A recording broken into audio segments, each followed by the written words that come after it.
morning. It's 10:46 on Saturday.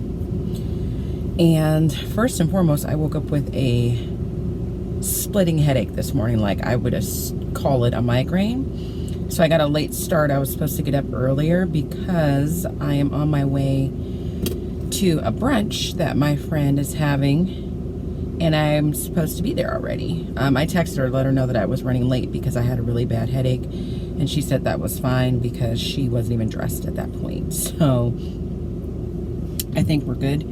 I don't think that I'll vlog there because it's her house and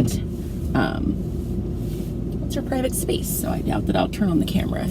But I'm gonna do that today. And then I don't know if I'll do much else because I just kind of want to rest. I'm tired.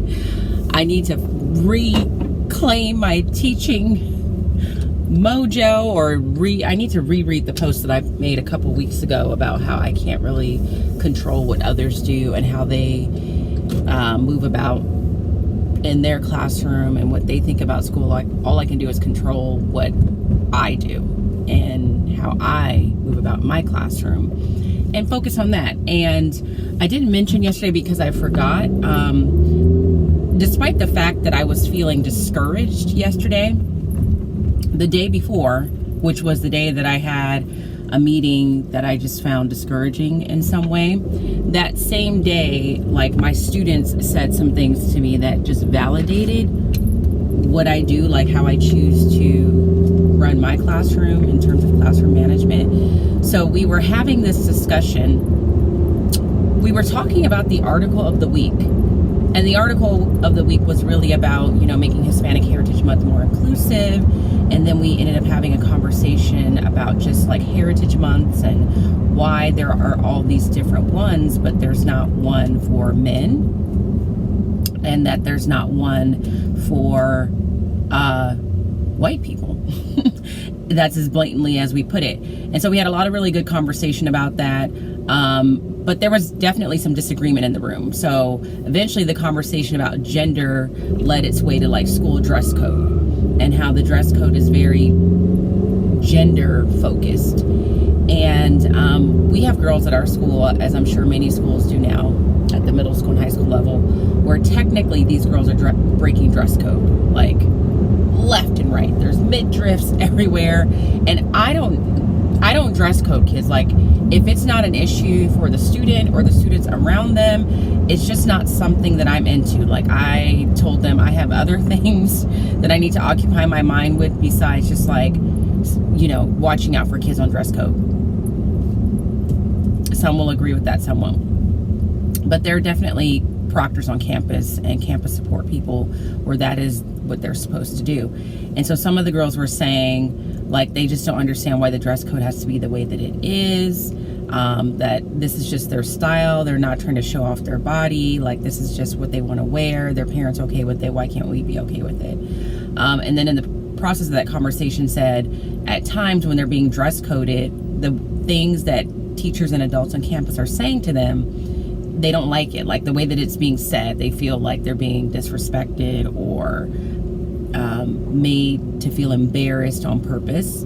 And so I said, I understand what you're saying. And so we had a long conversation about that. But part of what I said is, sometimes you have to remind yourself that you can't get mad at someone if you haven't let them know that what they're saying to you bothers you. Like, maybe they really don't even know that what they're saying to you, you're taking it the way that you are. Maybe they think that they're relating to you. Maybe they think that they're using like the language of the youth and, they're joking and they think that. And so they said, no, we can't do that because then we'll get in trouble. And I said, well, you're expressing your thoughts and you're saying all this stuff to me.